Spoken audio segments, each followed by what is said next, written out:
much. Aldermen, ladies and gentlemen, can I ask you please to stand for the Mayor of the City of Clarence, Alderman Chipman.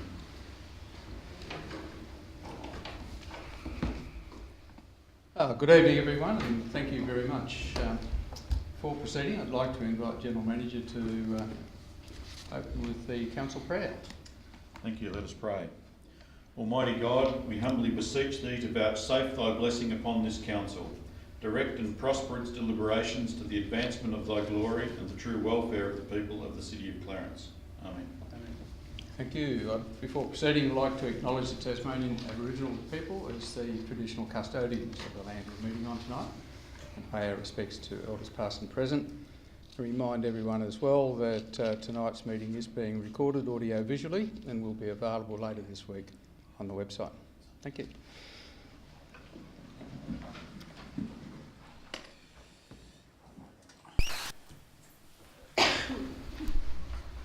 Item 1 on the agenda is apologies, and I note we have a full house.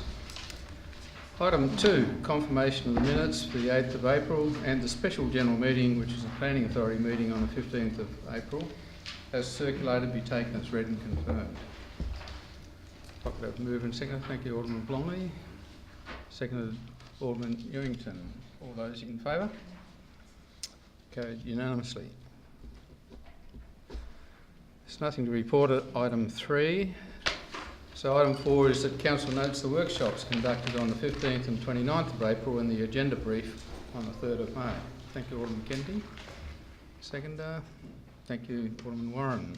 All those in favour? Carried unanimously. Item 5, declarations of interest of Alderman or close associate. I'd like to declare an interest in item 11.7.3. Are there any other? Alderman Mulder. 11.3.3. Sorry, say again? 11.3.3. Thanks, yeah, I didn't quite pick it up. Any other declarations of interest? Thank you. Tablings of petition, General Manager. Yes, Mr Mayor, I have a petition to table this evening from 2,049 signatories requesting Council to fully support the Tasmanian Squash Academy in its endeavours to raise funds in order to purchase the East Side Squash Centre at 69 Cambridge Road, Belrive. States it believes that the East Side Squash Centre is an integral part of the community, of Clarence community, and provides a premium facility to benefit all users, and encourage the Clarence City Council to consider purchasing the East Side Squash Centre and negotiating a long-term operational lease with the Tasmanian Squash Academy, or provide substantial financial support to the Tasmanian Squash Academy to enable it to purchase the East Side Squash Centre. I'll table that, Mr Mayor. Thank you. Are there any other tabling to do from the floor? Thank you. Item 7 is public question time. There, item 7.1, 7.2, there's nothing there. 7.3, answers to previous questions taken on notice. There's 2 there, one for Mr Figgin, one for Mrs Marsh. General Manager? Mr Mayor, they're as printed in the agenda. I don't propose to read them if they're printed in the agenda. Thank you. Item 7.4, questions from members of the public without notice. Thank you. Can you please come forward one at a time?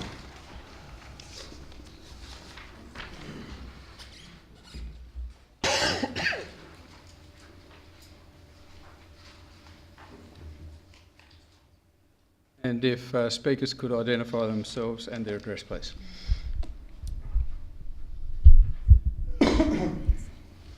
My name's Joanne Marsh and I live at 32A King Street, Belrive. At Eastland Shopping Centre car park, a kaleidoscope of chalk marks on the ground are evidence that parking restrictions are being monitored and enforced. At the Belrive Beach Regional Park 2-hour restricted car park, there is no such evidence except on event days. So my question is, why isn't the car park being monitored on non-event days to ensure that people accessing Belrive Oval are not interfering with the already restricted car park availability for beach and park users? Thank you. Mr Tui, are you in a position to answer that at the moment? Through you, Mr Mayor, we have limited amount of resources, and the frequency of inspections down at Belrive Oval isn't as high as in the Rosny Park area, but we do go down there at least twice weekly. Thank you. Thanks, you. Mrs Marsh. Thank you. Other members of the public?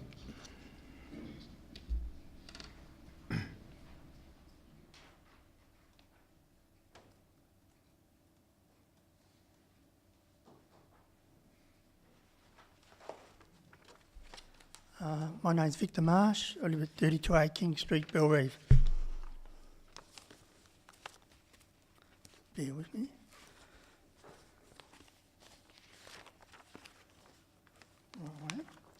Right. This is a photo of the unfinished concrete shared pathway behind the sand dunes of Belrive Beach, between High Street and Beach Street. It's been like this now for many years.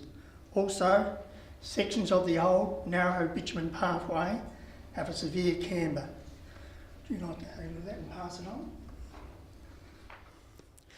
This pathway is shared by families, parents pushing prams, joggers, people walking their dogs, the elderly, people with disabilities, as well as bike riders of all ages, passing through at various speeds, some with bells, some without. So my question is, now that the storm water works appear to have been completed in the area, when is the council going to finish this missing link for the safety and well-being of everyone concerned? Graham, you're in a position to answer that I now? haven't finished yet. Oh, I'm sorry. And let's not forget, as we all well know in this council, safety is the law. Mr Graham. Through Mr Mayor, from memory, I believe that bit of cycleway is part of the priorities from the Bicycle Committee, and at the moment has been put up for funding for next financial year. But I can take that on notice just to confirm to the Alderman. Yeah. Other questions from members of the public?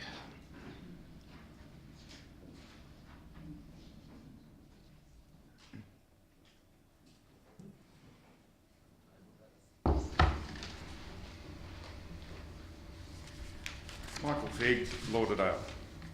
There's been a bit of discussion, I noticed on the agenda tonight, there's some more information going on about the South Arm Road intersection in relation to Lauderdale School. At previous meetings, I think it was you, Mr Edmonds, that raised the issue to Council about supporting some safety upgrades there, and there's also been some other information in the paper. At that meeting, which the minutes don't cover, in fact the minutes are inaccurate, and that actually annoys me because the minutes should be accurate, but you all vote that it's accurate. I wonder if you've all read them. Mr Figg, if we so can the focus question on the is, issue. Well, there's two. I've just made a statement there. The question is, has there been a workshop to do with Lauderdale yet? Through you, Mr Chairman. Can I ask a clarity in relation to what? This is what aspect of Lauderdale? Okay, the Lauderdale Primary School, and it's the issue that's been raised in Council about the safety of the school children. Okay. So has there been a workshop? As the minutes there said that there had to be an urgent meeting, I think that's the way that you put it, as soon as possible, and you also stated that other parties would be available to come, which is not in the minutes.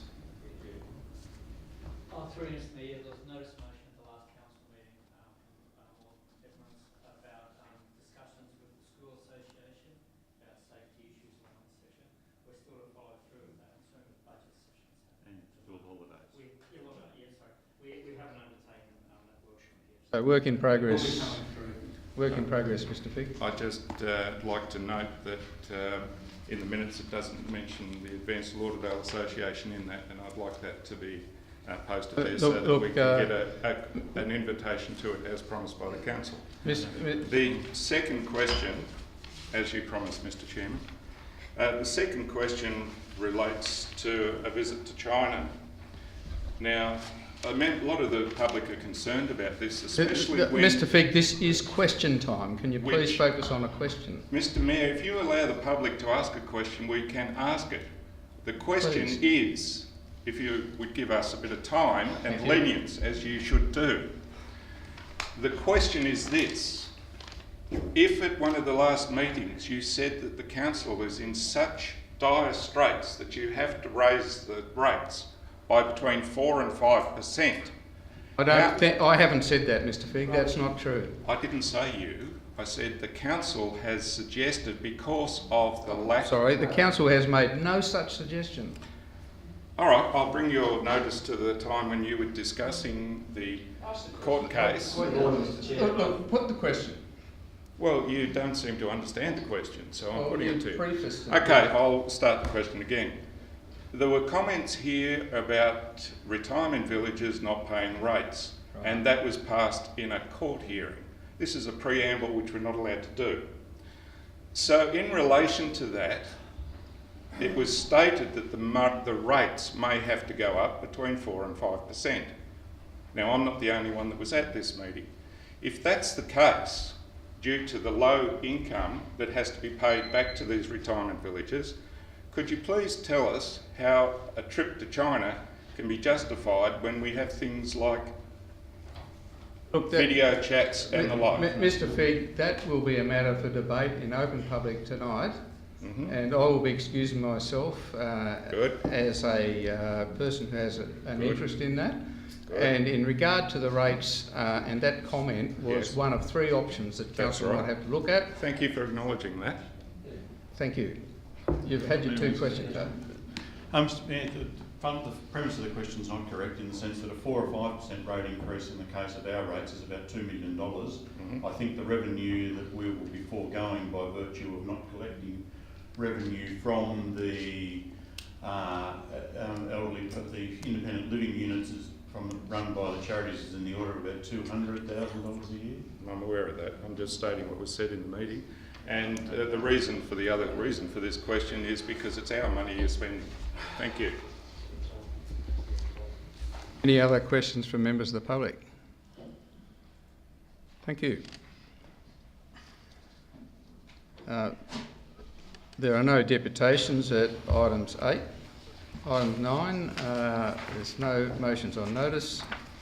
Item 10, reports from single and joint authorities. There's nothing to report under the Southern Tasmanian Council's authority. Copying Refuge Disposal Site Joint Authority, Alderman Walker. There's nothing in the agenda on that. Quarterly report pending. Thank you. Tasmania Water Corporation, there's actually a general meeting for the owners' representatives this coming Wednesday in Launceston, which I will be attending.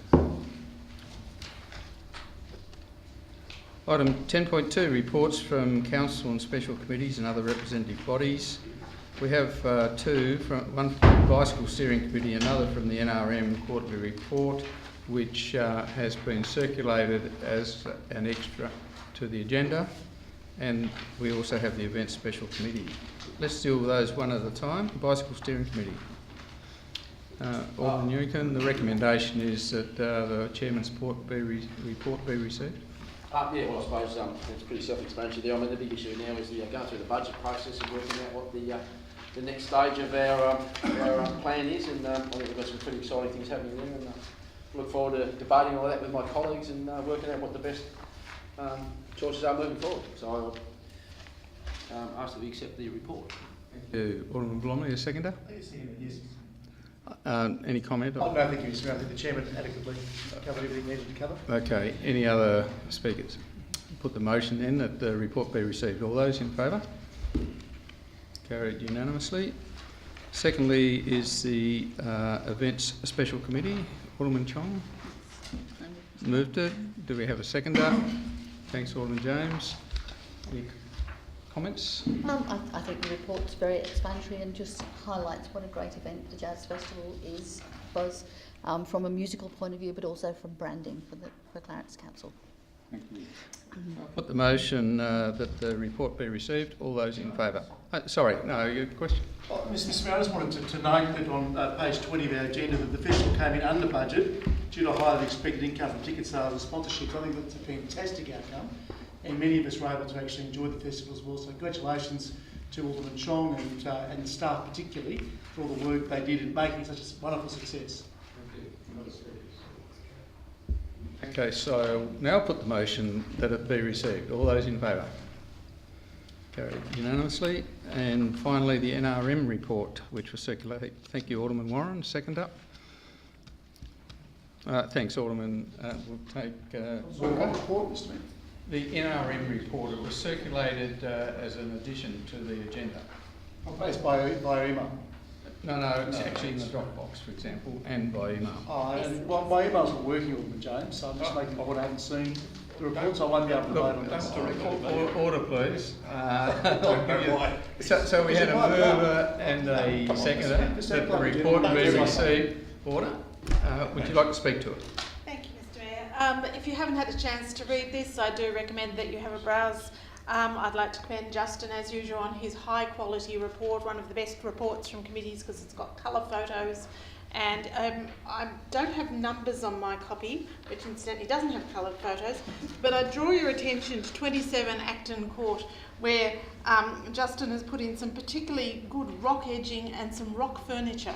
So if you're in Acton, go up to the top to 27 Acton Court. Apparently a really good view, so a good place to have a picnic, and I commend the report to Council. Thank you. Alderman Walker? Rock on, Justin, rock on, style. Any other speakers? Alderman Bromley, your point was noted. I'll do so. I'll put the motion that the report be received. All those in favour? Against? Motion is carried. Are there any other reports from special committees or other representative bodies? Thank you. Item 11.1, report from reports of officers, that the information in the weekly briefing reports of the 8th, 15th, 22nd and 29th of April be noted. I'll move that, Mr Mayor. Thank you, Alderman Bomberto. Seconder? Alderman Pearce, thank you. Alderman Bomberto, would you like to speak to it at all?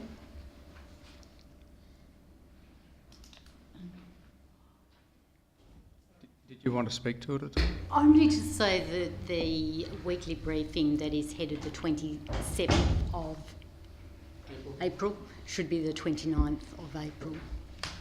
Thank you. Thank you. I think everything else is self-explanatory. Thank you. Alderman James. Yes, thank you, Mr Chairman. The weekly briefing report of the 22nd of April 2019, and in particular to the update from the Department of State Growth on the South East Traffic Solution projects. My question through you to Mr Graham, on page 3 of 4, Mr Graham, it refers to, amongst other things, dot point 235. Now that's the planning for the duplication of the Tasman Highway between the airport and Cyril. 500,000 has been allocated towards a comprehensive feasibility. I know, Mr Chairman, that it's early days, but Mr Graham, is it proposed that that the duplication of the highway be sort of in the vicinity of where the railway pylons and the trailway destination was in that particular place when the railway was from Bellerive to Cyril? Is that one of the areas that's been sort of earmarked for duplication, or is it going to be just an expansion of the existing bridges or causeways between the airport and Cyril?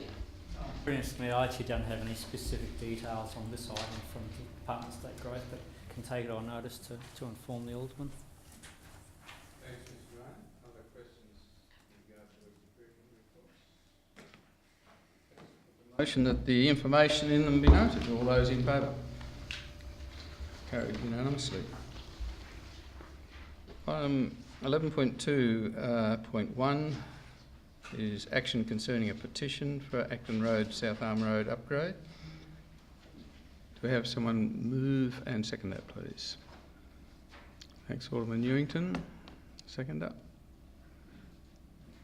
Alderman Pearce, thank you. Speakers?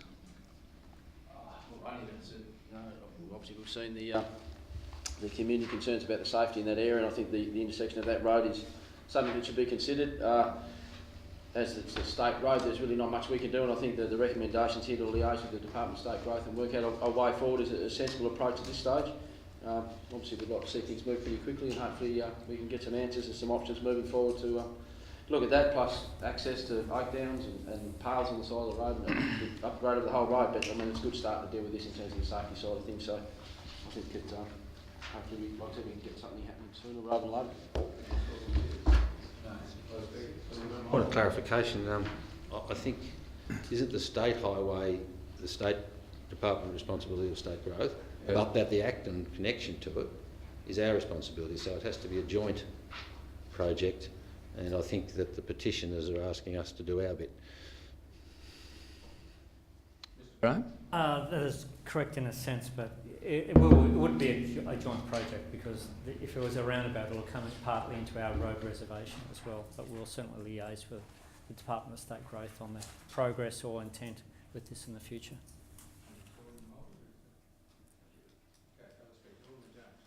Yes, look, it's more of a question in relation to this matter, and that is on page 23. It refers to at 1.5, Mr Chairman, and that is that Council adopted a priority projects for state roads, and it's been rated 9th from a list of 10 priorities. So my question through you, and perhaps it's premature to actually have an answer from Mr Graham, but given that there has been a petition, Mr Graham, and there is discussions, or there are discussions between the department, council, that is it possible, or is it, am I flying a kite, in relation to upping that priority 9th to somewhere up in the vicinity of 1, 2 or 3? Is that a big ask? I think in the first instance, even though it's a priority 9, doesn't mean we can't start work on it. But not at all, not at all. Through Mr Mayor, the prioritisation of those projects is entirely a matter for council, not a matter for officers. Any other questions? All right, I'll put the motion in that the... Mr Mayor, could I speak? Sure. I don't want to ask a question. Yeah, you're entitled to speak. Thank you. In relation to the recommendation, I'm going to support the recommendation. However, I think it's really important to keep in mind that this is only one aspect of the safety issues that are uppermost in our minds at this point in time. And so that area from the Rugby roundabout through to past Lauderdale proper actually needs to be looked at holistically. And in terms of the roundabout, obviously with the roundabout you give way to your right. I don't think that we can be just looking at the roundabout in isolation, because the amount of traffic that is coming from South Arm is far greater than the amount of traffic that's coming along Acton Road. So in relation to giving way to your right, that is going to create all sorts of issues. So we need to actually be looking at the whole road infrastructure, and as I say, holistically with the State Department. We've been liaising for a very long time. I've been on council for a number of years and we seem to have been liaising for quite a long time. I think it's time for us to actually make some serious decisions along with, obviously, the state. So I'm looking forward to the workshop, and I would imagine and would hope very strongly that this aspect of it is within that workshop deliberations. Thank you. Could I just correct Alderman von Berto there? Look, the roundabout rules have slightly changed. It's not give way to the right now. It's actually the person that's already in the section that's got right of way. And I know that's strange, but the rules have actually changed. Yeah, I think that's a little bit of a technicality. That's true. But I think everyone's right here. What it is. Any other speakers? Alderman Newington, right to reply. So the recommendation is the council notes the intent of the petition and authorises the GM to advise petitioners. All those in favour? Carried unanimously. I now advise the council intends to sit as a planning authority under LUPA.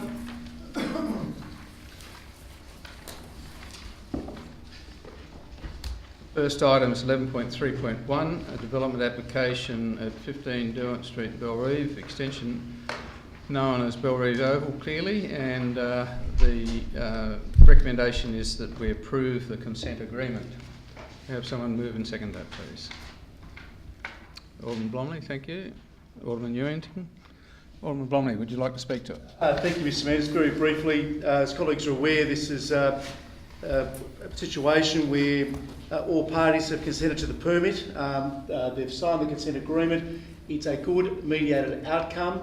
I spoke with one party today. Obviously, it'll require more resources, but it's good corporate citizens. The Cricket Tasmania is very happy to provide those extra resources, and they're pleased to see that this consent agreement's now in place, and we'll be able to telecast the night games across the globe from beautiful, glorious Belrive Oval. Thank you. Alderman Ewington.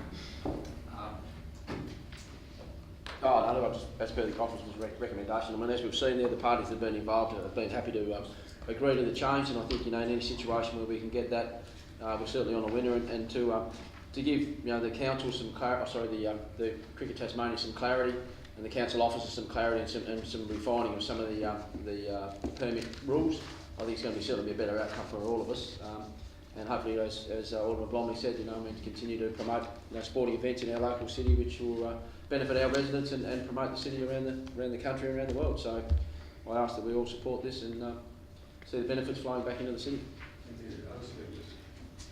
Alderman James. Yeah, look, thanks, Mr Chairman. The question in relation to the Nitro Circus, and in fact, that was one of the issues that this council made a decision on some years ago, and so before I speak to the motion, I would like to seek clarification through you to Mr Lovell.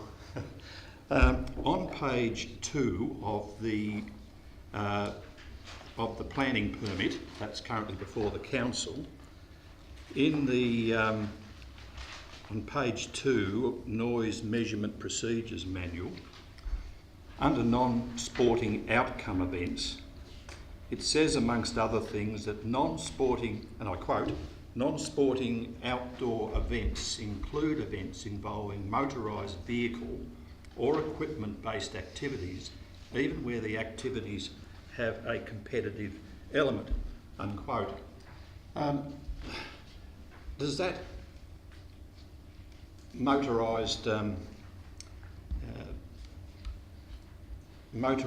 involving motorised vehicles, would that in fact enable another Nitro Circus organisation or go-karts or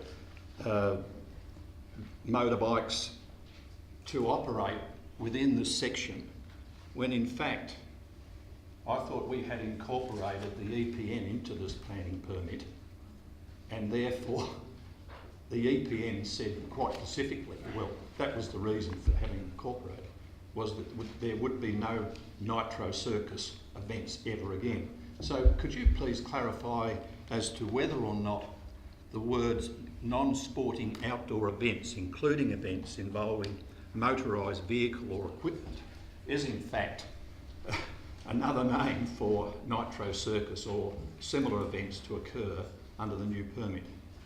Through Mr Mayor, first thing I'd say is that's only a definition. I think the important, and whilst theoretically non-sporting events could include use of motorbikes, crusty demons and those sorts of things would be impossible, because they couldn't comply with condition 21, which is to do with noise control.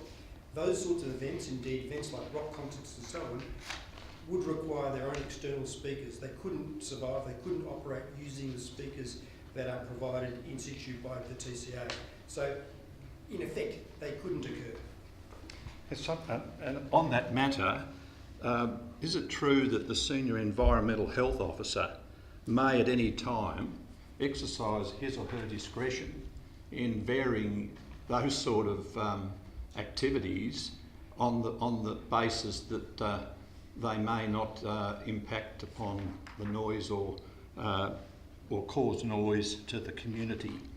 I just would like you to explain to the council what discretion the Senior Environmental Officer has in relation to, obviously these sort of activities that can occur. And also, perhaps you could also explain that the hours of operation, obviously that has been added in to this particular permit, how in fact the Senior Environmental Officer can in fact provide support or approval in relation to those events. Thanks. To Mr Mayor and Mr Toon, I want to add to this, but the Senior Environmental Health Officer would be exercising the same powers that he currently has under the EPN in relation to giving consent. And he would do so having regard to the intent of the permit, and it wouldn't be to allow things like external speakers for the motorbike shows or rock concerts and things of that nature. Mr. Tu might want to.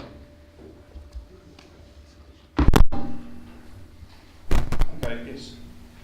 Thank you.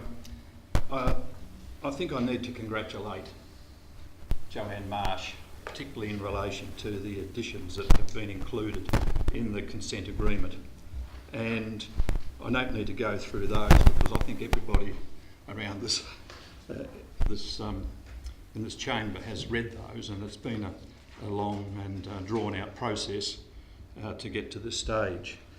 The EPN has been incorporated within the new permit, and that by the very nature has been, I think, one of the matters that has been resolved. The other point that's interesting to note, that under the old permit, it was spelt out that the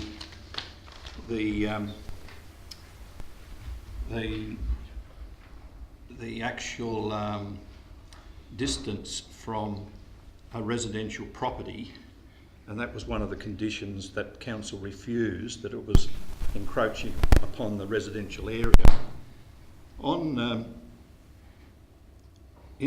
page 22 of the permit, just before council, see it says that 28 Church Street at front boundary is one of the locations that could be taken as being used for monitoring, sound monitoring or noise monitoring.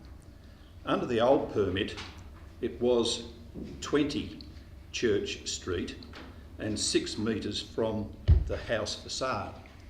In the new permit, it says 28 Church Street at front boundary. It's unusual to note why that particular item's changed when in fact Roman numeral 2 and 3 are the same as the old permit. In other words, number 2 is 9 Beach Street, 3 metres from the house facade, and 18, and number 3, 18 Derwent Street, is level with the house facade. So I can't understand why that change has occurred when in fact most of this has been incorporated, or most of it has been brought across from the old permit, and also including the EPN. So what is the difference that 20 or 28 Church Street is in the new permit when the other items of 9 and Beach and 18 Derwent haven't changed? And I just pose that as a question. It may be that it's at the discretion of the Senior Health and Environmental Officer for him to actually determine what is the best locations to do the monitoring. So if that's the case, then perhaps it's okay. The other key matters that have been raised in this permit are, in fact, the lighting levels, and also the again, where the senior health surveyor is satisfied and it is necessary for television broadcasting to be relating to an event taking place, that he or she may approve the use of the light towers in excess of condition 28 to 30 for operation at 100% power to 11 a.m. and 25% power to midnight. So again, it's with the senior health surveyor. I think you're out of discretion. time, Alderman Jones. And Thank again, you. that's a change which I think probably needs to be considered. Thank you. Other speakers? Alderman Walker. Look, it was a unanimous decision to support the officer's recommendation to refuse an earlier application that came before. This has been a process of collaboration and cooperation, and I think sort of it's good to consolidate, you know, those restrictions and those other matters. So I will be supporting this. I would again highlight my concern with the position council took in relation to smoking restrictions around this area. I think in some ways it's a shame this couldn't somehow have been dovetailed into this application, because at the moment what council approved at a meeting fairly recently was that smoking was going to be moved, restricted basically, and pushed back, and to a level where it's basically now the first place that you can light up is outside people's residence. I think that is an issue. It might have been able to be dovetailed into here, but it's something we need to consider again. I'm supporting the motion.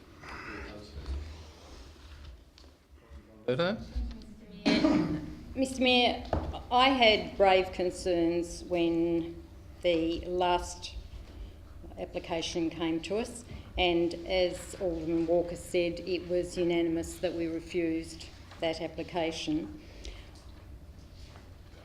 This consent agreement actually looks far better than what we were presented with last time.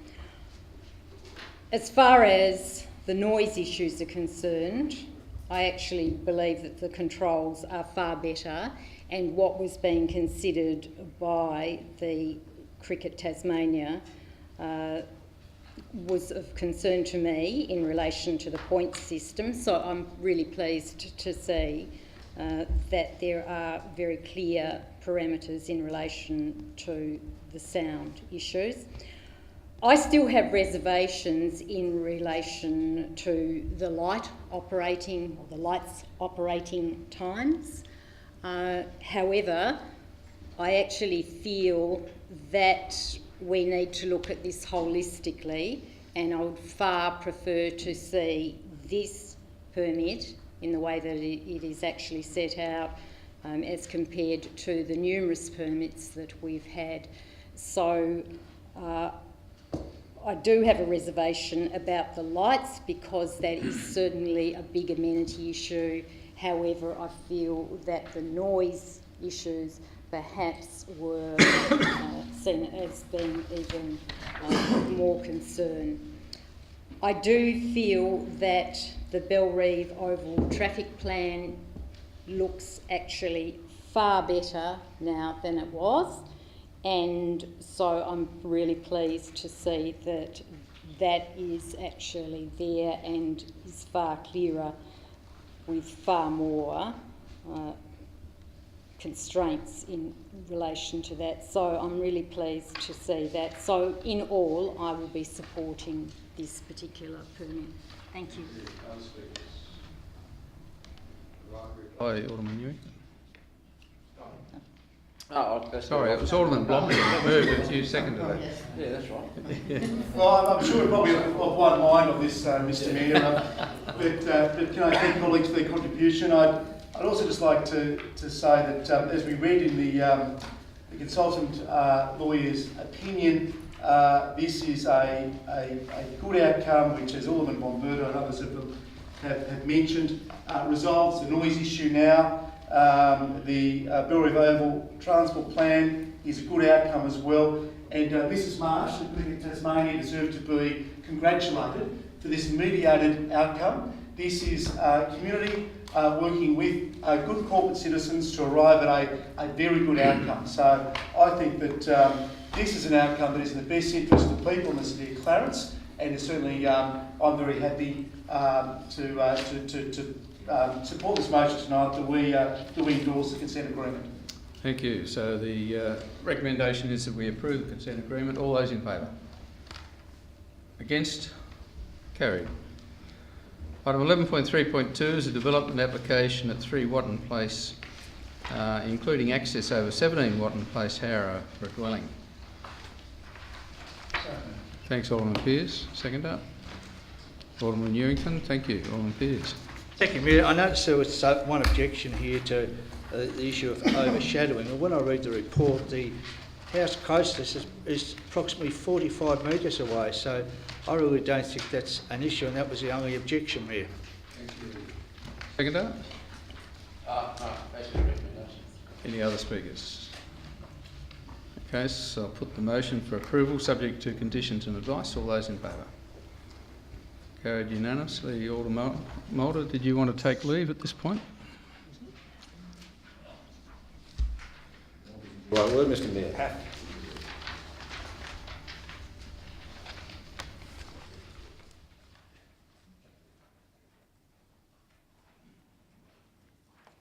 Item 11.3.3 is a Section 43A amendment application for proposed rezoning and two-lot subdivision, 102, 106 Pass Road, Ropey, 118 Pass Road and 50 Minnow Street, Harrow.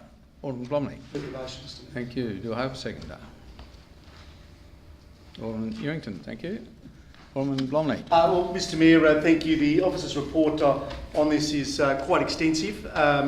This is a fantastic outcome as our city continues to grow. I will just make the point that I've raised previously regarding the fees that we charge for Section 43A applications. It's probably appropriate to mention it here because that's what this developer has been charged, obviously in line with our fees policy, but in my view it's way out of whack with other neighbouring councils.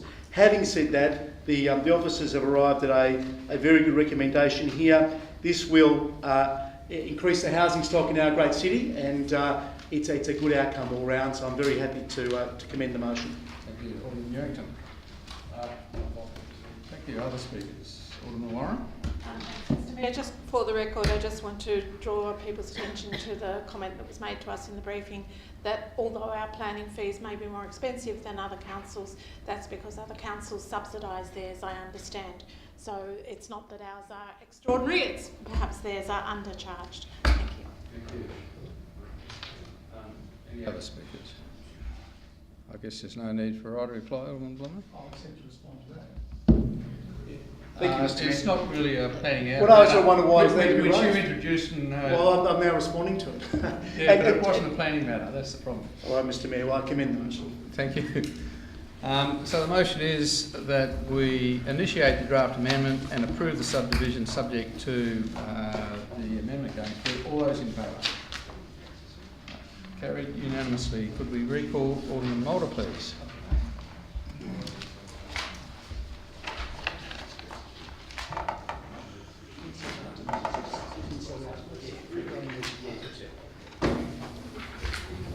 So that concludes our business as a planning authority. We have nothing under customer support, asset management or financial management. So moving through to governance. The first item, 11.7.1, deals with the Sport and Recreation Advisory Committee. I'd like to deal with this in two ways. Firstly, that we consider the establishment of the committee, and then we populate it should we agree to establish it. Alderman Newington. Okay. Seconded, Alderman Mulder. Thank you. Do you wish to speak to it? Yes, Well, it's actually, I'm very pleased to be standing here actually moving this motion and being involved in an area that's very dear to my heart in terms of community recreation and sport, which is one of the main reasons why I decided to put my hand up and run for council. The needs analysis that we did, that we sort of used as the catalyst to move down this path, had quite a few things in it that it didn't deal with, and I suppose one of the most glaring things that came up in conversations with some of my colleagues was that it didn't actually recommend that we go down this path and establish a committee to look at this area, but I think there's motivations there from the report writers to not do that because they want us to go back and spend money on their report again, but I think it really fills the gap because we've done it in other areas of our infrastructure development, whether it be tracks and trails and bikes, and I think that's the real missing link here, and I suppose the thing about it all that's sort of stood out during an election period, and I think certainly within the Greater Hobart debate and the move towards establishing how that's all going to work, is that really each council, and hopefully through this subcommittee and the other councils, looking at this model and maybe looking at a more comprehensive approach to our planning of sporting infrastructure, because even though things are in Clarence, I think the nature of Hobart means that people in Clarence also use facilities in Hobart, people in Hobart use facilities here, and I think, rather than this piecemeal approach where every sporting club and every association and every sport puts their hand up to try and get something going, and I think in an election period we have people running all over the place doing stuff and asking for funding for infrastructure projects which sometimes the council don't even know about, and sometimes the clubs involved don't even know about all of Piers, which you highlighted as an example to me the other day. Through the chair, please. Through the chair, sorry. And I think too, with the 7 Mile beach development, I think we copped a bit of flack there from community consultation, and then now with the proposal to move towards Bayview College and that area of land to look at an infrastructure, or a major sporting and recreation infrastructure, I think it's really time is that we address this issue and really improve our community consultation and transparency on some of these issues, because I've had concerns over the years in terms of my involvement with sporting clubs, is that sometimes things happen and you wonder why certain things were picked over other projects, and I think certainly bringing some transparency and giving some community input into these sort of decisions is really important.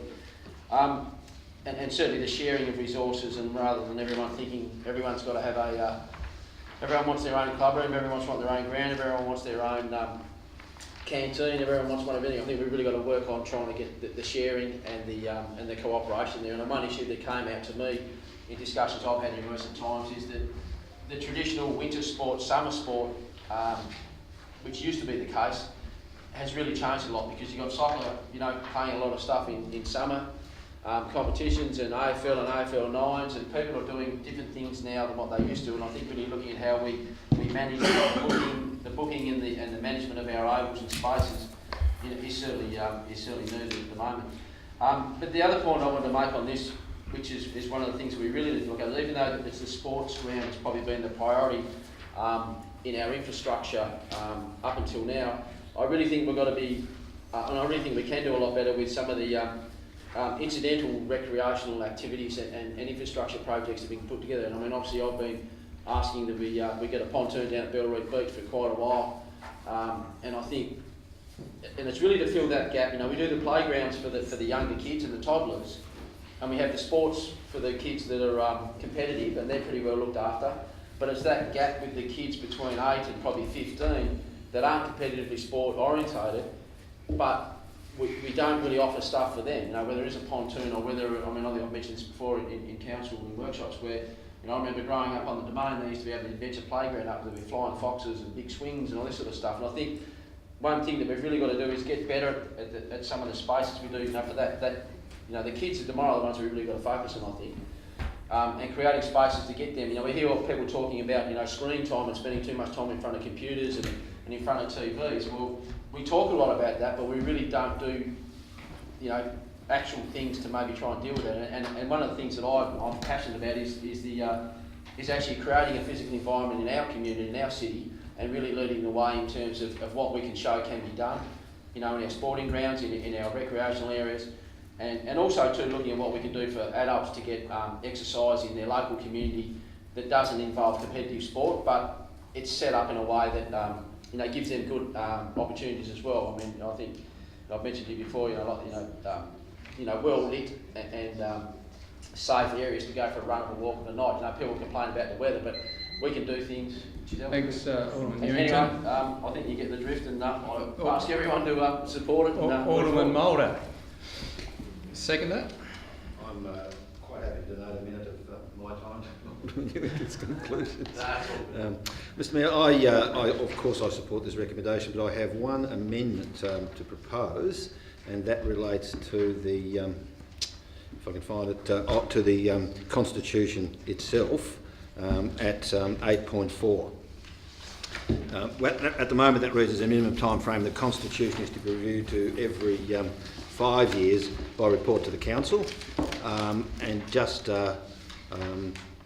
I've discussed this with Alderman Newington, I've even discussed it with the staff, and that seems to have been an oversight. The idea of this was actually to review it every 4 years to coincide with council meetings, which is probably in a more appropriate review time frame.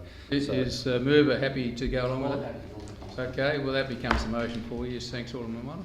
Well, the motion doesn't change, it's an amendment to the attachment, not to the motion itself. So well, it becomes the motion for the chair with 4 years in it. Yeah. So, and I've also been advised that that needn't be in writing, that because as to the report, verbal was okay. Having said that, I think it's a great idea. I did have some concerns in relation to how this dovetailed with other committees and things like that, and I think some of the other aldermen had those concerns as well. But those apparently, I've been assured those concerns were addressed and worked out at Friday's workshop. And since I wasn't there, I was a little busy that day. I'm not trying to think. I'm trying to think what I was doing, but I was a little busy that day. And so I just trust that my colleagues have sorted those issues out, and on that basis I'll move forward. So I support it, and I think Alderman Newington has said even more than he should. Thank you. Other speakers? Alderman James? Yes. The Chairman, Part A obviously refers, there's 2 points to that as far as I can understand, and that is adopt the Sport and Recreation Committee, and then the Constitution is sort of is the other mechanism that's being... Well, actually that's not quite true. The motion reads, the Council adopts the Sport and Recreation Advisory Committee Constitution. Yes, yes, but what the previous speaker said was that they supported a Sport and Recreation Committee, so if that's the way it's intended, then of course we are supporting. It's what's written is what's intended. Yeah. So we've already established that the council wants to establish a Sport and Recreation Committee. Well, that's not the motion before the chair. No, the chair is that we adopt the Constitution. I know, that's right. Yeah. Okay. All right. We have already adopted. Yes. Yes, I think. And by the very nature of us accepting the Constitution, then we are saying that this committee may have far-reaching powers and responsibilities other than what the current committees have in relation to sport, to tracks and trails and the bicycle committee. Because within the officer's report, it refers to a strategic approach, and if that's the case, then this particular Constitution could usurp those responsibilities and probably the way in which those other committees operate, because of the nature of having a broad brush approach to how this particular committee will work.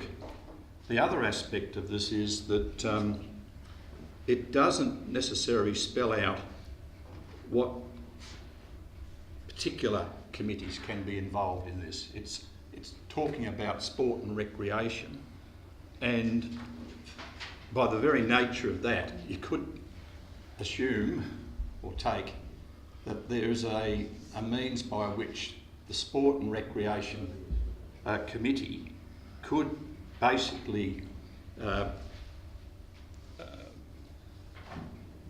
decide on a particular issue that the other committees have established on a long-term basis, on a strategic basis. And I would have thought that we would obviously give council's consent to a sport and recreation committee, but have another look at the constitution at a workshop, just to sort of iron out some of these factors, because it was said by one of the previous speakers that I think the intention of the committee is to take on Bayview, is it school down there, Bayview College, as part and parcel of it, of how it will operate, what sort of services and so on it may have. It may be going that little bit far, as I see it, because of the nature of this committee being overarching and therefore responsible for a lot of the decisions that perhaps the other committees may decide upon, and they could be amended, or representatives of those tracks and trails or bicycle committee may not necessarily be members of it, but at the same time the Sport and Recreation Committee could make decisions which could overturn or basically provide make a decision to council which could be in conflict, I believe, Mr Chairman, with those decisions of those committees or those recommendations of those committees. I would support, and I've said at the meeting on Friday, I would support a Sport and Recreation Committee because I believe it's appropriate, and I think we need to have some involvement of other groups other than bicycles or those people who like the outdoor life and walking, etc. So I think there is a gap in the system, but at the same time it's unfortunate that the recommendation A is in fact spelling out adopting the Constitution, and for that matter the advisory committee as being part of the Constitution is being accepted. I would have preferred that the Constitution we have another look at. Thank you, Alderman James. Other speakers, Alderman von Berto. Thank you, Mr Mayor. Mr Mayor, at the outset, I want to actually note that I'll be voting for this recommendation. However, I think it's important to point out that when the recreation needs analysis came to us on the 18th of March, as Alderman Ewington said,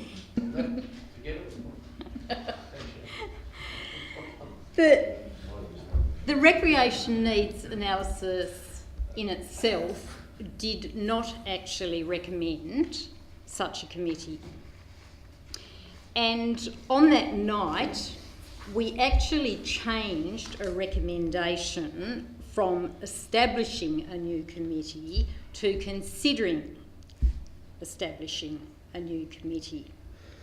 And also in that report on that night, on page 179 at 8.3, it actually said further consultation with Council will be required to finalise the functions and constitution of the proposed Sport and Recreation Consultative Committee.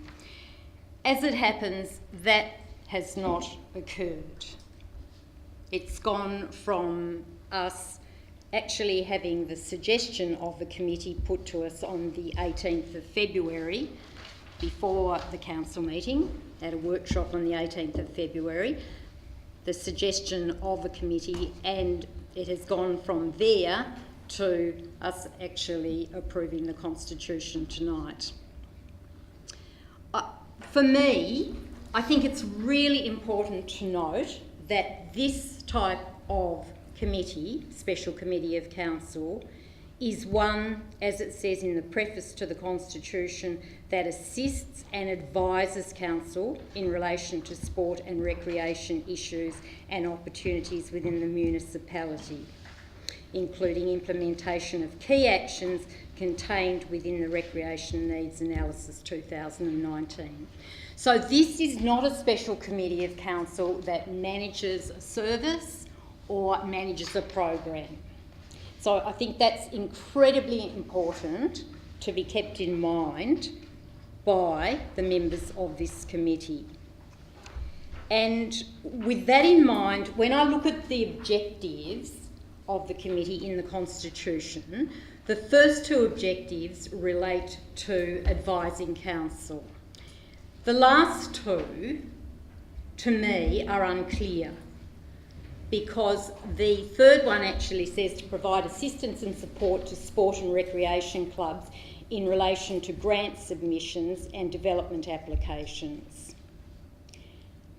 I'm a little bit concerned that that is getting into a territory that I don't believe a special committee of council should actually be taking on that function. However, I realise that the committee has not actually commenced and that there's quite a considerable amount of work to do in terms of determining what needs to be done as far as considering the recreation needs analysis recommendations. The last one is promote shared facility provision and investment through strategic partnerships with local clubs, peak bodies and state agencies. I'll be interested to see how that is done. So that is a really important aspect for me as well, because obviously it's going to need to be that there are recommendations that come back to council for us to look at and decide on whether we're approving it or not, and how it relates to the budget deliberations that we have each year. In relation to membership of the committee, I do wonder about that there are no linkages with other committees, council committees. I'm pleased to see that there's the possibility of actually having a state, at least one or more state department representatives on the committee. Good luck in relation to that, because I must admit on the committees that I've been on, we haven't been all that successful in getting state government representatives to come along on an ongoing basis.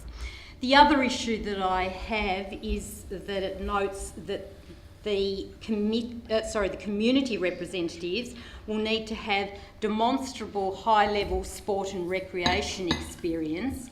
However, they are to have... Thank you, Alderman Von Berto. I'm afraid you are out of time. Other speakers? Alderman Pearce. Thank you, Mayor. Look, a couple of things that we should be realistic about in sport. There's a huge dropout rate, and of course the advantage now that women in sport are coming through in large waves. Now the fact is, in 2.3, Alderman Von Berto is right. A lot of clubs do need help putting in grant submissions. Now, if we can develop some template for that, we may be able to help many, many clubs. Now, already this council has shared facilities, and if that can happen even more, that is absolutely fantastic, because our grounds are being used at an optimal level, and we know we're well and truly ground short. We know that. If we had another ground tomorrow, we could fill it. So, obviously, look, there's many things that I think this committee can be very positive about. And look, also, Alderman Von Berto, I agree with you. I think we should meet with Tracks and Trails. I think we should meet with the Bicycle Committee as well, and have them a part of some of our ideas too, and bounce them off, because I don't think this is going to be exclusive. I think, we want everybody involved for the betterment of Clarence. Thanks, Alderman Pearce. Other speakers? Okay. Look, if I had my way, I'd be going for what's you've seen in a lot of red tape reduction programs, which would be 2 committees out for every 1 new committee in. But that said, this is a committee that's, I think, got quite a bit of merit, and it's quite a contestable area. So I will be supporting the establishment of this committee. And just for clarification, through you, Mayor, to the General Manager, it's about 2 years into council we're going to be having a review of all committees, is that correct? That's my recollection. The council review of representatives on committees, not committees themselves. I think correct. Yeah. So that's currently not scheduled to happen at all, because that was my understanding, was that it was actually a review of committees we talked about at the beginning. I thought it was committee membership, but I'm happy to take that on notice and review that. That would be good to get the answer. Thank you. Thank you. Other speakers? Right, a reply, Alderman Newington. Thank you, Mr. Mayor. Look, I welcome the feedback from the other aldermen here, and especially Alderman Bomberto. I mean, look, one thing, I probably agree. We should have probably shared the Constitution before now and got a little bit of feedback and maybe had a bit of chat about it. And that's something that I think we can all take on board with the staff and some of us involved in moving forward. But the thing about the services side of it, I mean, in terms of how the people book and use the facilities, I mean, that, my understanding is that was something that was underway anyway through you, Mr. Mayor, Mr. Graham. That was an issue that was going to be looked at anyway in relation to the hiring and use of the grounds and that sort of stuff. So I mean, it's certainly not something that I mean, it's a good part. We'd be silly not to look at that sort of stuff as part of this whole thing anyway. I mean, and the grant side of it, things. I mean, look, if it's council infrastructure. I mean, the two issues there. If it's council infrastructure, we should be involved in assisting those smaller organisations that don't have the expertise, and certainly being involved in anyone reaching out to get funding for any change to any council-owned facility should be done through some coordinated way, either through the staff, which has been the case up to now, I presume, but then through a committee where it's a bit more transparent and everyone knows what everyone's doing. And like I said, with the election happening, I think there's been some things happening that people are taking on themselves to put proposals forward without having council knowledge or understanding or even support, which I don't think is appropriate either. And I mean, look, in terms of the committee itself running off on a tangent, doing things that the rest of the aldermen don't like, well, I mean, that's a recipe for disaster if that happens. I mean, at the end of the day, it's up to the members of the committee to make sure that they bring everyone along, keep them informed, put proposals forward that are well supported, because at the end of the day, we all need to sit down and agree to the funding and the resourcing of anything that's brought up. And I certainly think that's with anything that we do. The state government issue, I think, to be honest, they do a terrible job of managing certainly fitness and the way fitness is used in the community. And I think in terms of sport, I mean, I think that's one area that they've lacked a bit of coordination at a regional level. Certainly in Hobart, I mean, I've never known that they've actually been involved in trying to make, say from a greater Hobart perspective, in terms of planning strategically the infrastructure requirements. I mean, my brief experience so far with what I've seen with the National Fitness Stadium at the pool and the run out of Moona, they're left to run on the smell of an oily rag, and a group of older people that run the committee, and they've really run on, I said they're left to sort of deal with 70-year-old infrastructure without any real support at times, and that's the secondary issue, I suppose.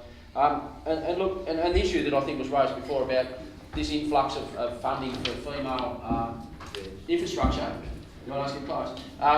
It's really important that we do coordinate a little bit better, because I think we really need to make sure that we get it right, rather than just go the shotgun approach where we're building infrastructure, which, if we plan a little bit better, I think we can really make use of some of the facilities that we need. Thanks, Alderman Newington. Thank you. So the motion before the Chair is that Council adopts the Sport and Recreation Advisory Committee Constitution, noting that it was amended to a 4-year review period, and proceeds to establish a committee. All those in favour? Against? Carried. It's now time to appoint Alderman to the committee. Alderman Blondin. Thank you, Mr. Mayor. Mr. Mayor, as circulated, I move that this council not. Do I need a seconder, or can I read out my motion? Look, you don't. Well, the process from here is if you make a nomination, I'll ask the people you're nominating whether they're happy to accept it, and then I'll call for any other nominations. Are those nominations in seriatim, or? Oh, no, I'll deal with the three as they are. It may be we have to do a bit of ad seriatim if it get more nominees. Mr. Mayor, I nominate Alderman Dean Newington as chairperson. I nominate Alderman John Pearce as the committee member, and I nominate Alderman Wendy Kennedy as the proxy committee member. Thank you. Alderman Newington, you happy to accept the role? Alderman Pearce? Yes, Mayor. Alderman Kennedy? Are there any other nominations? In that case, I declare those three aldermen elected to those positions. Thank you. At this point, I'd like to move on to 11.7.2. which is a request for pre-approval for energy contestability tender and contract. Moved Alderman Walker, thank you. Seconder, Alderman Blomley, thank you. Alderman Walker. Thank you, Mr Mayor. Look, Council's energy consumption is at a scale that allows us to go out for tender with a choice greater than 2 providers, which is currently what retailers have in Tasmania. Sadly, the market has become somewhat broken over the last 4 years compared to the prices that were there in the past. Might have something to do with the cheapest generators of electricity in Victoria getting slapped with big royalties and closing down. But I'm hopeful that even though we can't, big Daniel Andrews royalty with Mr Mulder, Alderman Mulder, I won't go into, but this is our best opportunity to get the electricity we need at the most competitive price. So I commend this to the Council. Thank you, Alderman Blomley. Thank you, Mr Mayor.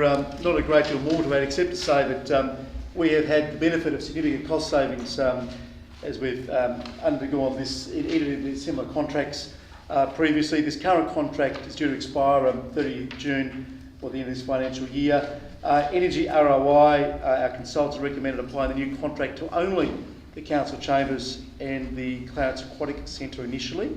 Clearly, this is it is a great quantum of money, and there will be a significant saving by us approaching the matter in this way. Other speakers. Alderman Mulder. Mayor, we're well down this track, but underlying all this is a concern that I and I think many Tasmanians share, many Australians share, is the fact that we have a public monopoly and we are price gouging it to the point where we're buying electricity off other people. And the point is that we are price gouging off this stuff that we own, we build, and we have managed all this time. They are government policies, and we are stuck with them, so there's not much I can do about that now, but except to raise the point that this sale of public infrastructure, or the sale of the products of public infrastructure, are what is causing these electricity prices to go through the roof. Right, a reply there, Alderman Wolf? Please keep to the topic. Well, the topic was electricity, and it might be of use to Alderman Mulder to know that there was a council chambers in one of the USSR areas that blew a fuse, and they spoke to the electricity retailer, and they said they could replace the fuse in 10 years. And so the alderman asked, would that be in the morning or the afternoon? And they said 10 years. Why does it matter? It's because that we've got the water contractor coming to do another matter in the morning. No, this is a more competitive market. If you want to go to some socialist sort of utopia, you're welcome to. But this way we're going to derive benefits and efficiencies, and I support it. Thank you. So the motion is before the chair that we authorise a delegate approval to the GM to accept the lowest price tender. All those in favour?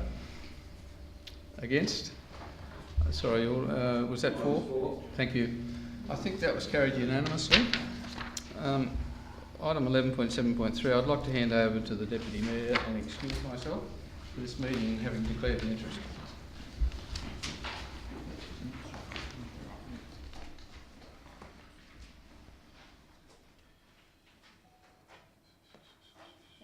So 11.7.3 before us is to seek approval for the Mayor to participate with the Tasmanian Coordinator General on an investment mission to Binzhou in China. Do we have a mover and a seconder, please? Ms. Deputy Mayor, I move that motion, or move the recommendation. Thank you, Alderman Alberta. Do we have a seconder, please? Second. Thank you, Alderman Pearce. Thank you. I've got some points that I believe are pertinent to the deliberations and the decision, and I'll go through them as quickly as I can, and hopefully I won't be gonged out. I believe that Council actually has, or all councils in Tasmania have, two key roles. One is operating as a planning authority under the Land Use Planning and Approvals Act 1993, and in our case the Clarence Interim Planning Scheme 2015. The other is undertaking the functions and powers that are actually set out in the Local Government Act 1993. I feel that tonight's decision relates to Council's Local Government Act functions and powers, as its role in the relevant land use planning decisions was completed in early 2017. I think it's really important to look at a contextual overview of Clarence City Council's international relationships.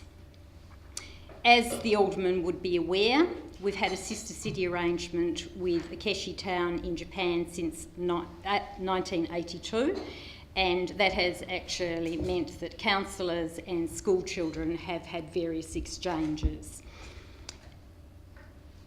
Then, the next foray, if you like, into international relationships was when Alderman Mulder went to China, and he came back and provided a report to Council on the 21st of February 2011.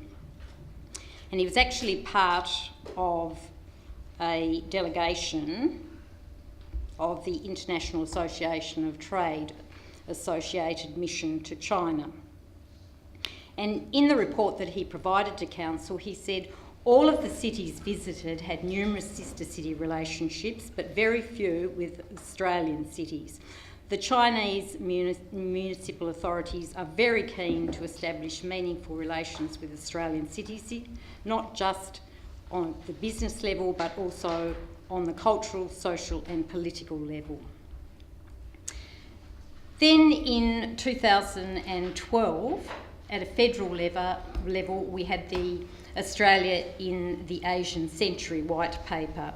And following on from that, in 2012, Alderman Walker put forward a motion to Council to look at actually developing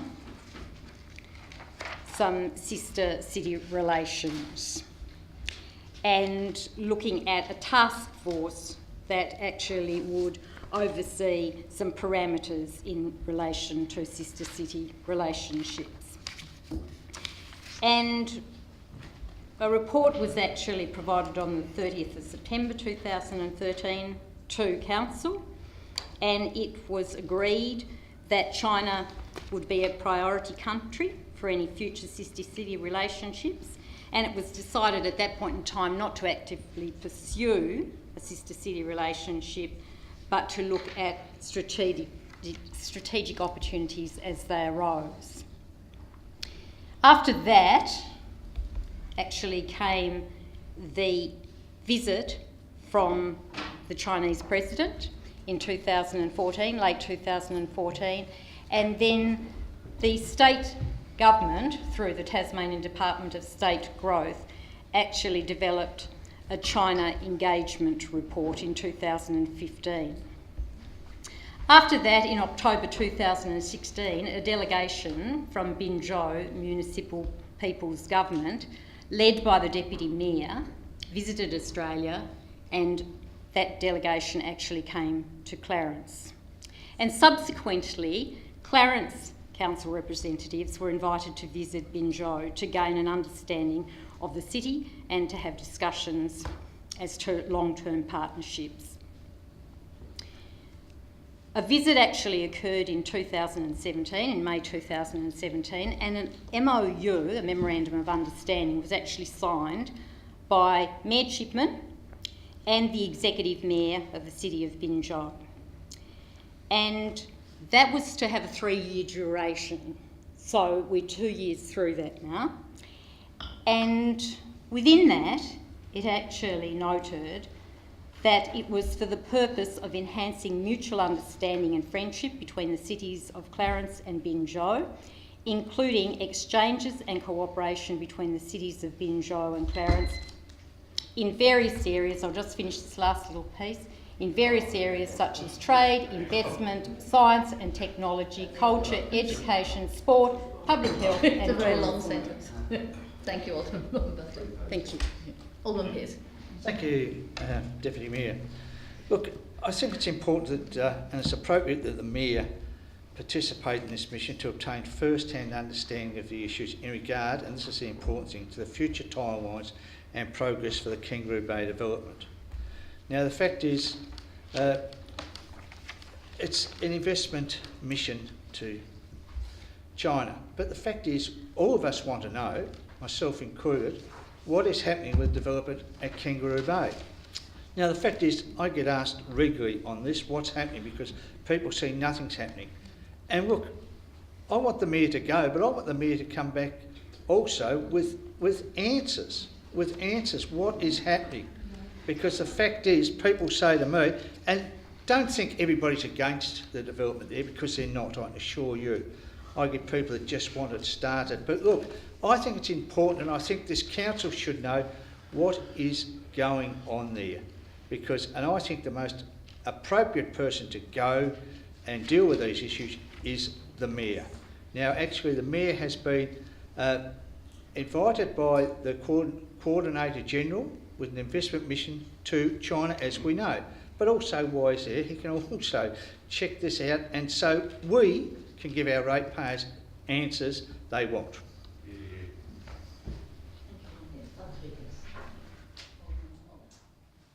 Thank you, Madam Chair.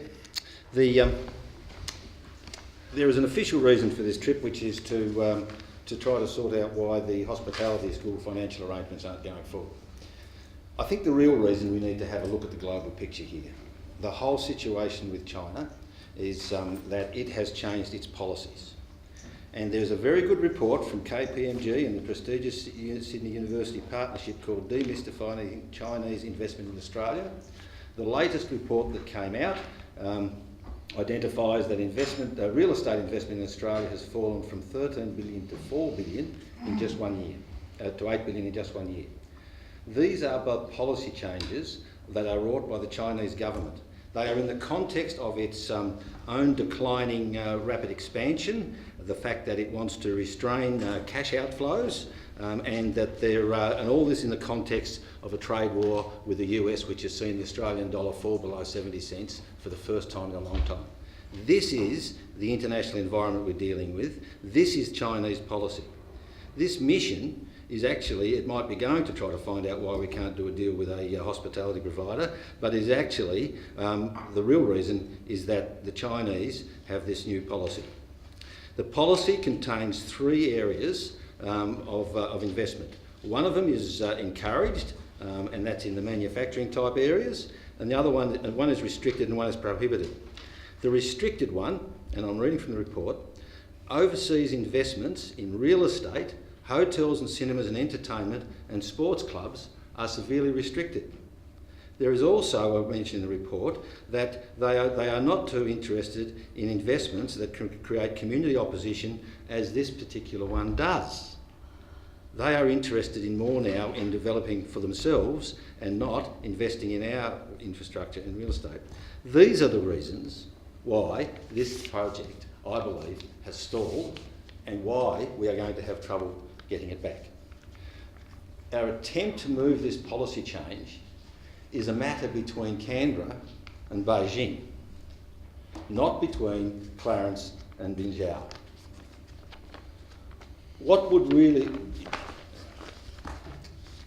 So what is the Mayor going to tell the provincial governor, the provincial government, that would help him influence policy at the national level, which I think is more concerned with Donald Trump's tweets than it is with a Kangaroo Bay development? What is the Mayor going to do to assist finalising the council agreements to the hospitality school? The reality is this project no longer fits the Chinese overseas investment policy, and the hospitality school just cannot be finalised. The Mayor's mission is doomed. The rescue mission has failed before it even leaves. What I would really like to know, and I think I speak for many Clarence residents, is what is plan B when this fails? Is there a buyback clause in the contract which is a commercial in confidence? Or have we lost control of this valuable community asset? If so, will it just sit there as an eyesore in the heart of our city, as the C.H. Smith building did in Launceston, until a developer was finally prepared to come along and pay a huge price for the property. Having sold the land, what controls would we have over what a future developer might do on their land? When we sold the land, did we sell our sovereignty? Did we sell our soul?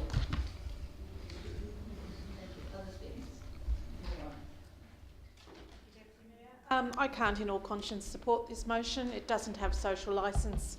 It seems to me that sending the Coordinator and General and the Mayor is nothing more than a lobby mission to get the project back on track. That's not what the people want, and I don't think that, certainly from the correspondence I've received over the weekend, it's not how ratepayers want their money spent.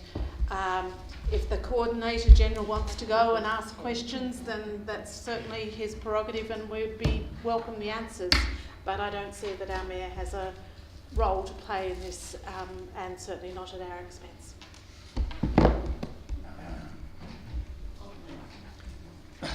Thank you, Deputy Mayor. Look, the money that's being proposed to be spent is ratepayers' money, and there's no doubt about that. And also to the fact that there is concern regarding that the project may be in difficulty doesn't necessarily mean that the Mayor ought to be one of the two spokespersons to go to China and basically secure the project as part and parcel of the vicinity in which the project is being built. The other thing is that I can't agree that that Alderman von Berto made the comment regarding two aspects: the Local Government Act, its functions, and also to the actual planning scheme. The Clarence Interim Planning Scheme is a set of principles by which we make an assessment as to whether or not it meets the provisions of the Clarence Interim Planning Scheme. Whatever the outcome of that is, whether it's, in favour of it or opposed to it or whatever, once it has approval, then that is it. Basically, it's up to the developer then to be able to seek the funds and deliver. In this particular case, substantial development has occurred, and by the very nature of that, it means that the project will proceed. Nothing has happened, and I've asked questions in relation to what is going to, when is the actual building going to start. It's very interesting to understand the means that Mr. Perry is about, because it's not the role of this council or its mayor as its representative to go to China and to use the words that Mr. Perry has used, and I quote, "The aim will be to secure Shamroyd's continued commitment to the development," unquote. Now, if you're going to use that as a rule or a process for the mayor to be part of a contingent to go to, whether it's China or to Richmond, and I make the comment about the Richmond maize. If it's good for the goose, it's good for the gander. Why hasn't Mr. Perry decided to go and talk to the developers at the Richmond maize? Well, it doesn't matter at all, but we haven't had it flagged up as a key project in which the Mr. Perry, as the Coordinator General, would in fact have an interest in this together with the Mayor, and that hasn't happened. So why, in the one hand, that we would say that it's necessary for Mr. Perry, okay, he can go because he's the Coordinator General, that's his position, but why is it necessary for the Mayor to go there when in fact it hasn't happened before? We haven't basically taken the next step beyond approval under the DA process to encourage or to make sure that the project goes ahead. That's not our role within the system as I see it, nor is it the role or the function under the Local Government Act. and it's definitely not the role under the Clarence interim planning scheme to make sure that projects have that commitment and they meet fruition. It's just like saying that we want to put money into a project in order to be able to make it that it actually achieves and the project's actually built. It's a waste of ratepayers' money. It's not going to achieve anything. And at the end of the day, there is a comment or even understanding from a number of people in the community that have had some discussion with the resident operator on behalf of Shambroid, that there is some concern about as to whether or not the hospitality training facility is able to meet the criteria that was established when we had the representatives, the project members here at the time, because it was to be an integral part of the hospitality and training industry that there would be a hospitality from TAFE and the university. I will not support the recommendation. Alderman Ewington.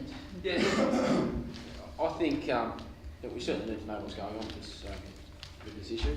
And I mean, I think, you know, we either spend more time debating it and council staff taking inquiries and not knowing what's going on, and it'll cost us more than $6,000 to sit here and not wonder what's going on. Now, I mean, the success or not, I don't see that as a reason not to at least try and find out what's going on.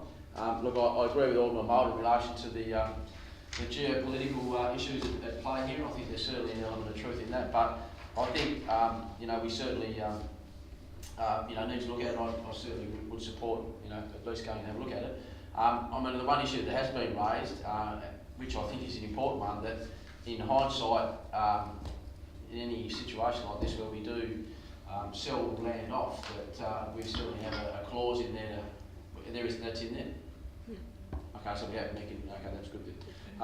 But the other side of it is, I obviously must talk to different people than Alderman Warren, because the people that I talk to say they're very much in supportive of the whole project, and that they want us to get on with it and deal with it. So, you know, that obviously is a reflection of the circles we mix, I suppose. But I mean, look, I certainly have had no one tell me that they don't want to see it happen, and they're certainly in support. So I think we have every obligation to the community to make sure that we follow through on the project and make something happen in terms of the training school and to deal with the obviously the infrastructure that will certainly be improved if we move forward with it all. So I'd certainly be in support of going down this path.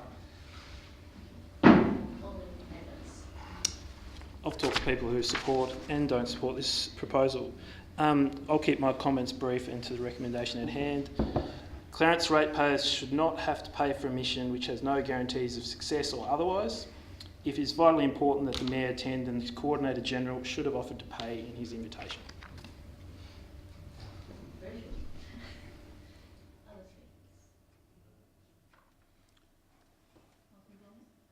Thank you, Madam Acting Mayor.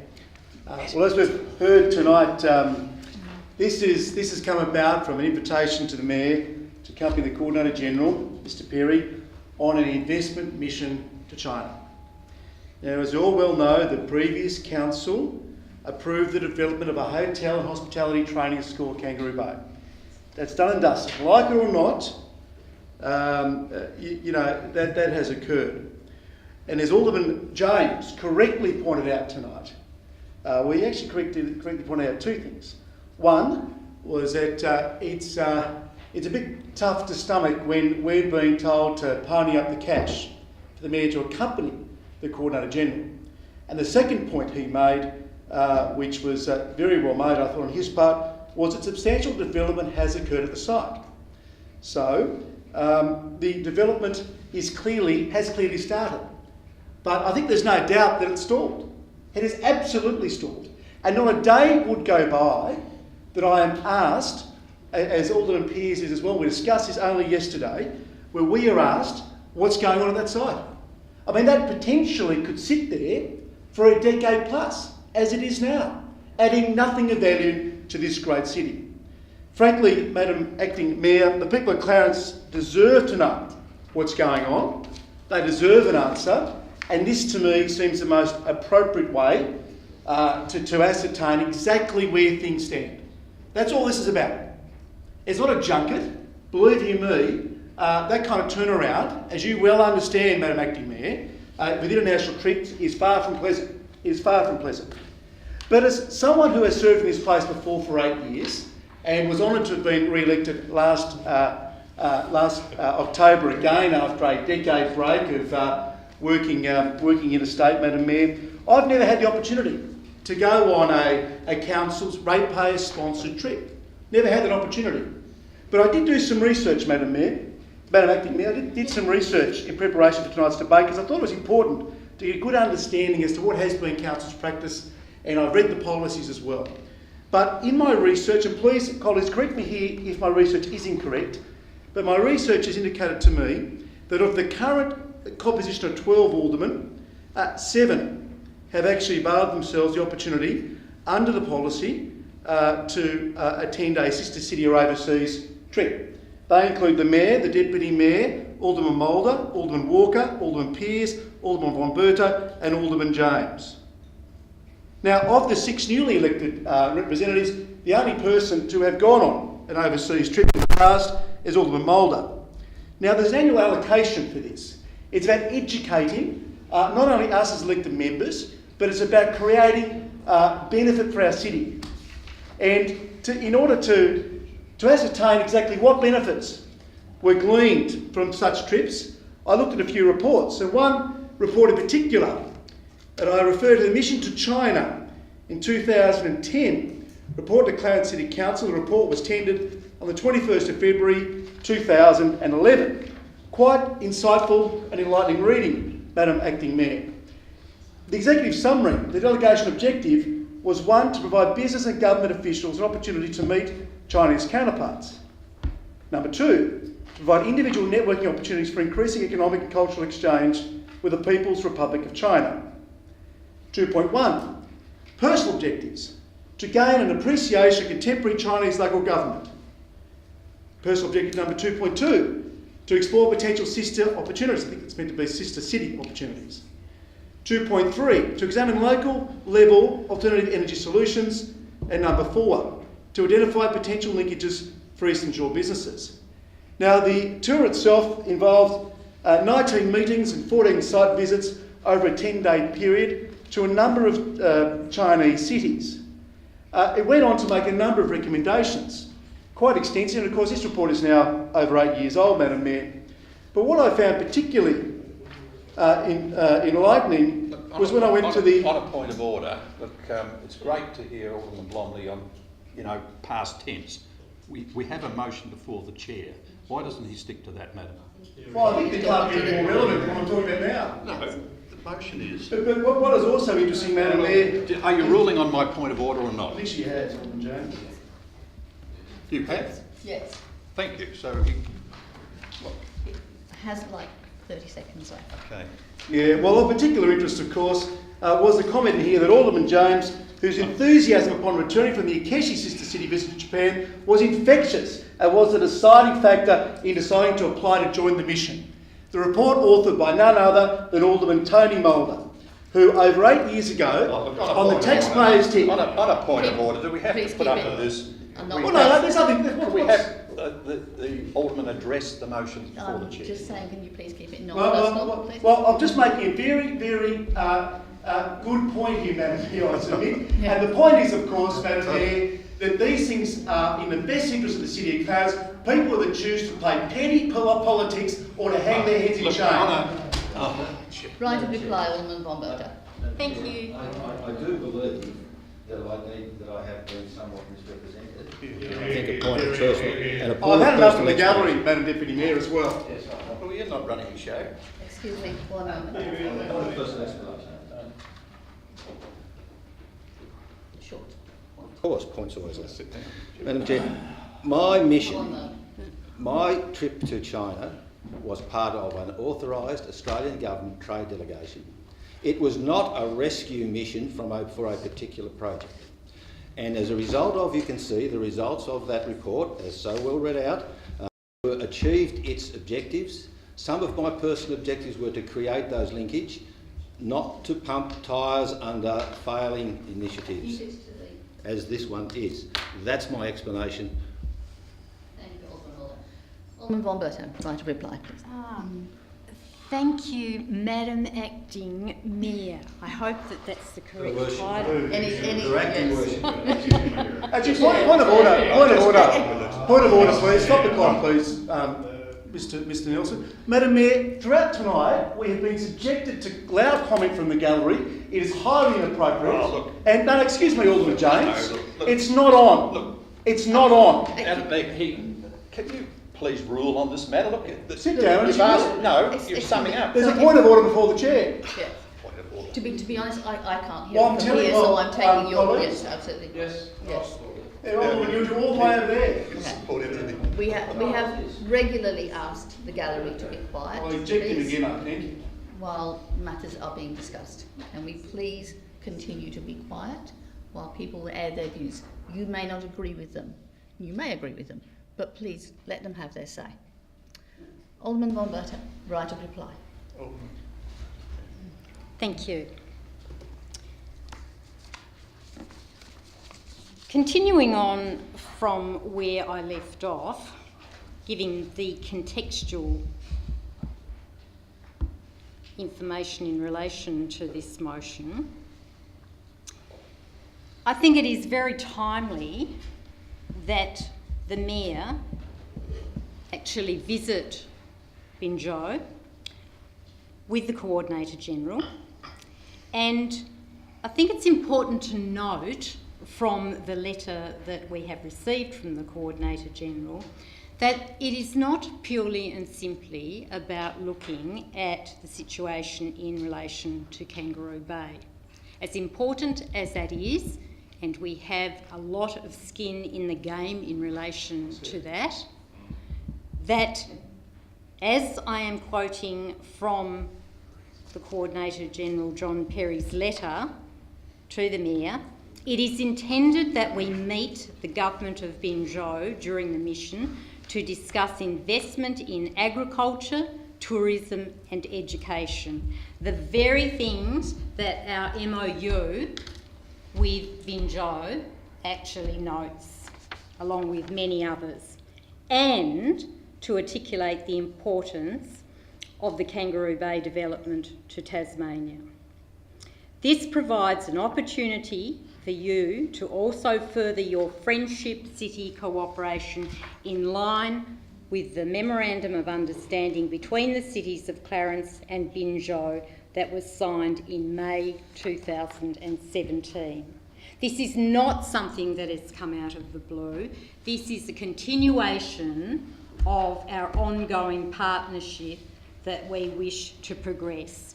And when we actually look at our responsibilities under the Local Government Act, one aspect that comes into that is our economic development plan for 2016 to 2021, which has a focus on partnerships which relate to economic, social and environmental advances within the municipality at a local, state, national and international level. This is very much within the parameters of what Council's responsibility is. My understanding is that within the 2018-19 Sister Cities Relationship line item in our budget, there are sufficient funds to cover the cost of this particular trip. So I actually commend this recommendation to the Alderman. We'll put the motion that the Council approves the Mayor's participation in an investment mission to Binzao in June 2019. All in favour?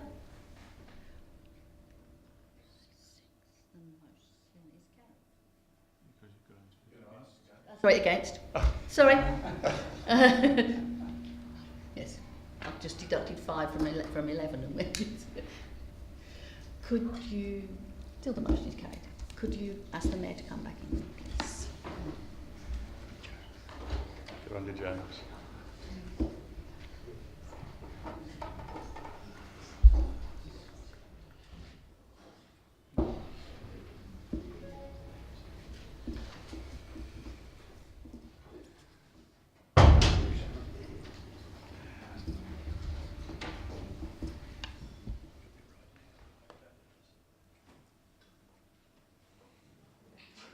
Deputy Question Mayor. time.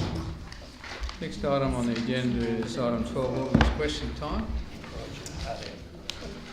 No matters on notice, so questions without notice. Alderman Warren, we'll start with you, please. Mayor, has any thought been given to establishing some sort of food van precinct in Simmons Park, similar to the Franco's on Friday in Hobart? Through Mr Mayor, that's a matter I think I would have to defer back to council. We did historically, I think probably a couple of years ago, have a couple of workshops in relation to the licensing and whatever food vans, in particular some of our park areas, and council at the time weren't keen to pursue it. So, I mean, if it's a matter that council want to raise again on the agenda, I'm happy to facilitate that. Alderman James. Yes, thanks, Mr Chairman. Some time ago I put a motion to council in relation to a regional park in the southeast area. That's me, sorry. Is it? Yeah. Right. Sorry. I'll start again.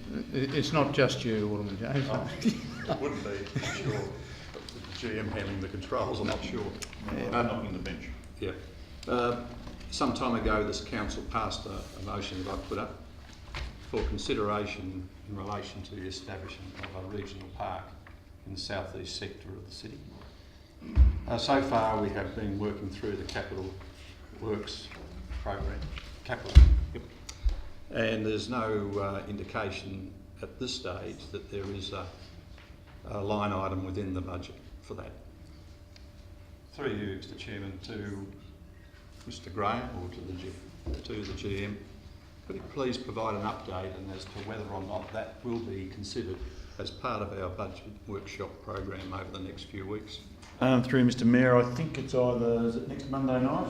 Next Monday night there'll be a presentation at a council workshop in respect of that item, and we're doing it in that timeline such that any request from council for funding for such an initiative can be included in the capital works program before it's finalised. Similarly, there will be an additional component of the workshop in relation to the dog park on a similar vein. Oh, that's right. The second question is in relation to the petition that was tabled this evening regarding the Squash Academy. Through you to the GM, should council decide to either purchase or lend funds to the academy to continue to operate the squash building in Cambridge Road, is there a process by which the public would need to be involved in any transaction that council was in fact interested in purchasing the building or in turn providing the funds to the academy for its continuation in the ownership of the same? I think the question was, is there a requirement for such? There is no legal statutory requirement for such, no. So just a supplementary, does that mean then, Mr General Manager, that council can decide as to whether or not we spend ratepayers' funds on a building or purchasing a building which the council as a whole may determine as being appropriate? Provided they make allocation for it in a budget, yes. That's similar to what we do with all other assets. Alderman Bomberto. No, thank you, Mr Mayor. Alderman Edmonds. I have one question.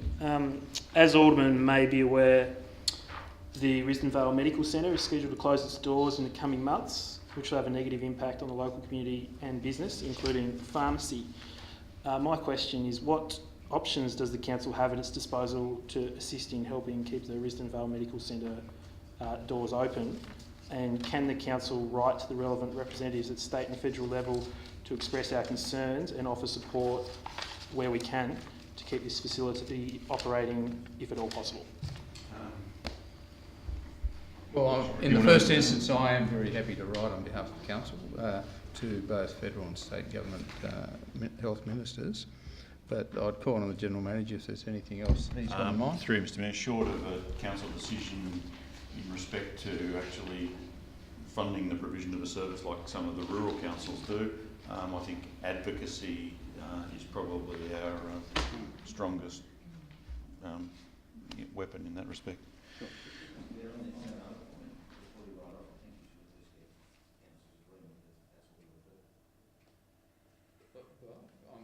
In the hands of council on this. So if council feels as though it wants wants to give approval for me to write, then I'm happy to bring it back. Question time. You can't take no. But anyway, look, we'll talk about that at the workshop. If you can put it on the agenda. Yeah. Alderman Bromley. Thank you, Mr. Mayor. One question. Further to Council's unanimous decision to encourage the state government to beautify the Tasman Highway.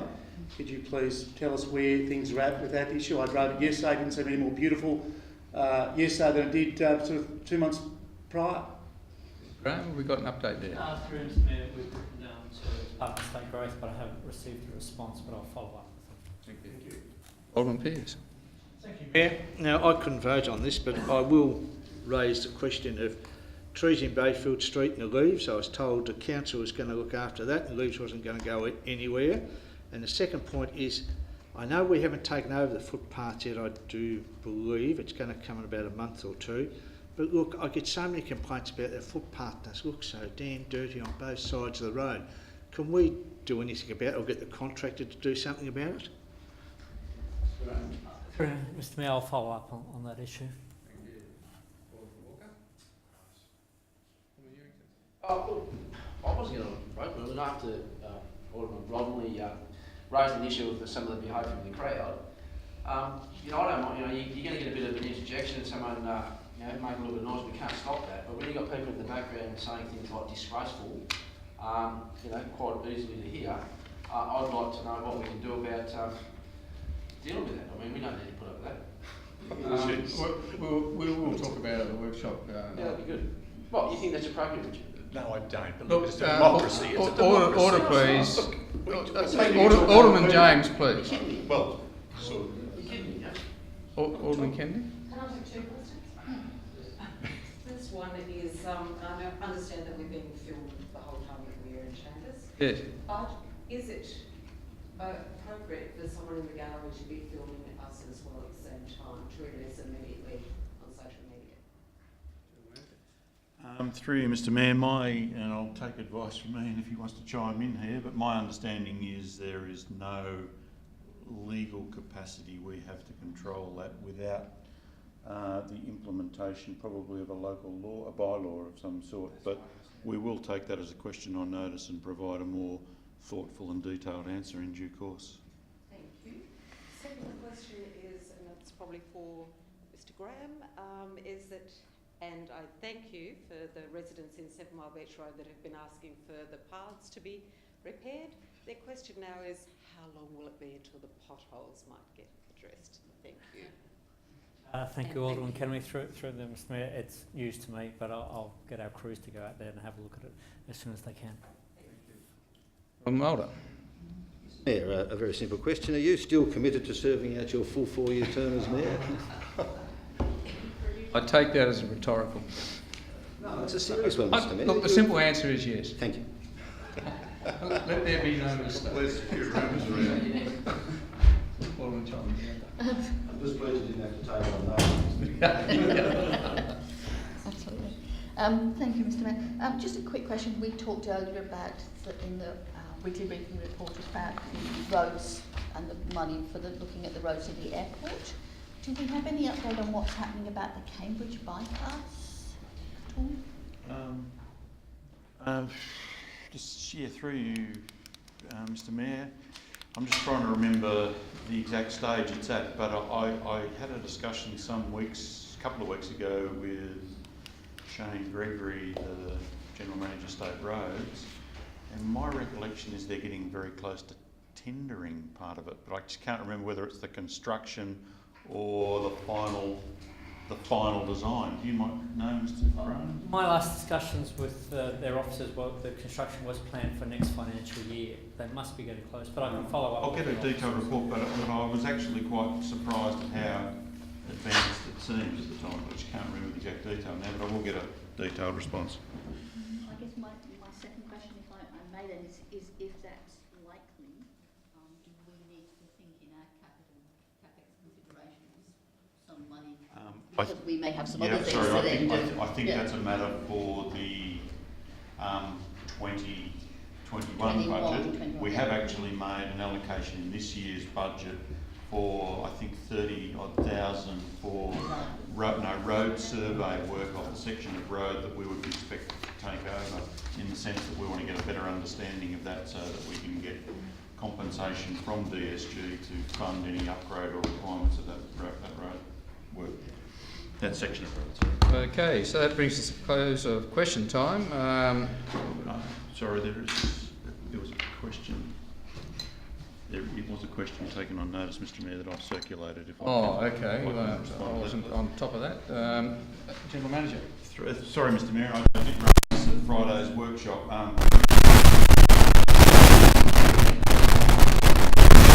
Can you hear at the back? It's this here. Okay. Knocking at something.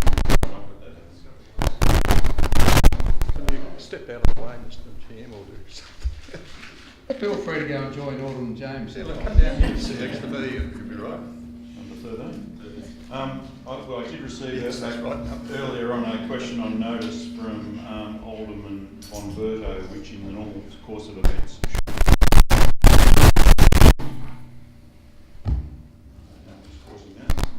should have been placed on the agenda. However, it was a question that necessitated me getting a response from the Department of Communities Tasmania, and as I hadn't had the response at that time, I actually I have received subsequently I have received an answer from Communities Tasmania. I will read the question. Can the Department of Communities provide council with details, information, provision and consultation that is undertaken between June 2017 and the present with the people of Clarence, including the Friends of Worksworth, in relation to the proposed aged care facility and office use at Worksworth House, 18 Wentworth Street, Balreeve. The second part of the question was, is there any likelihood clients under 50 years of age and or clients with alcohol and or drug addiction may use the accommodation buildings on the Worksworth site? Mr Mayor, there is a detailed page, nearly 2-page response there from the Department of Communities Tasmania. That I can read it now if you wish, or alternatively it will just be incorporated in the meeting minutes. You can include it in the minutes, thanks, General Manager. If Alderman von Berto is happy with that? Yes, thank you. Much appreciated. Okay, at this stage I'd like to thank the members of the public for enduring the meeting. We do need to go into camera, so thank you very much.